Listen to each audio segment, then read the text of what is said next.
The Islamic State of Iraq in the Levant, otherwise known as ISIL, is a terrorist group. Their goal is simple: to establish what they feel is pure Islamic State. To justify their violence, they twist and distort Islam. They are responsible for thousands of deaths throughout Iraq and Syria. ISIL alone was responsible for over 2,000 deaths in November of 2014. ISIL uses social media sites such as Facebook and Twitter to entice prospective recruits. Since 2008, over 20,000 pro-ISIL accounts have been created on Twitter alone. Because of groups like ISIL, the perceptions of Muslims has been hugely affected. 58% of Americans believe at least half of the world's 1.6 billion Muslims support ISIL.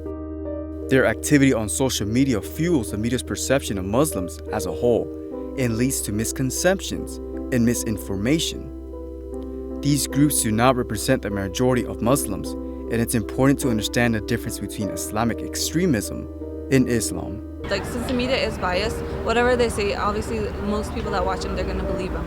So Islamic extremism, most people think that's what all Muslims are like, and that Islam is a religion of hate and terrorism, which is not true at all. It's completely the opposite.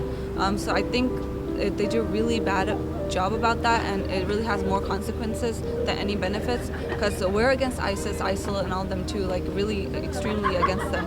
And they actually target more Muslims than non-Muslims, and most of us are the ones that are getting more hurt by them and tortured. So I just wish that they would show both sides of the pictures and show mainstream Muslims more, because if you're interviewing us, if they would do that, they would see we're just like everyone else pretty much, and we have same goals. We just want be happy, graduate, get a job, have a nice family, and all that kind of stuff. Pretty much we're just trying to live peacefully in our religion, follow the guidelines.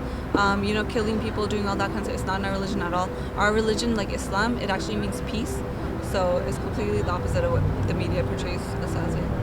ISIS and ISIL, whatever they do, they put Islam and Muslims as they're doing it for Islam, or they're doing it as Muslims, which they really aren't, because we're not taught to do that at all. Doing that actually makes us un-Muslim. I guess that's not what Muslims do at all. So we honestly don't even consider, we're not supposed to judge others, obviously, if they're Muslims or not, if they have good faith or not. But mainstream Muslims, we don't consider them as Muslims when they're doing all these acts, especially in the name of Islam and Muslims, because then that goes on to us, and we feel like we should be responsible, even though we haven't done anything. We don't accept that at all. So they have really, I feel like they messed up the world with that, and because everyone thinks like that. Unless someone goes out and gets the knowledge, they're gonna think, all Muslims are like that. They're all extremists. They all want to kill me and all that kind of stuff. I feel like they're just focused on one, they just focus on the extremism, and I mean, I'm not gonna lie, media, they are trying to make an effort to be more broad with it, open up the include everybody, so they don't just show the extremism, but it's still on that scope.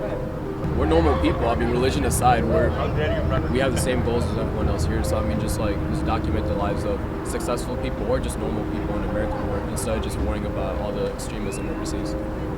There's no reason to fear us, because we're Americans too. My great-grandfather fought in World War II. My grandfather fought in Vietnam. My dad fought in Desert Storm. And after I graduate, I plan on joining the Navy and being a doctor for the Navy. So I'm American through and through. And so I think that there's no reason to fear us just because of our religion.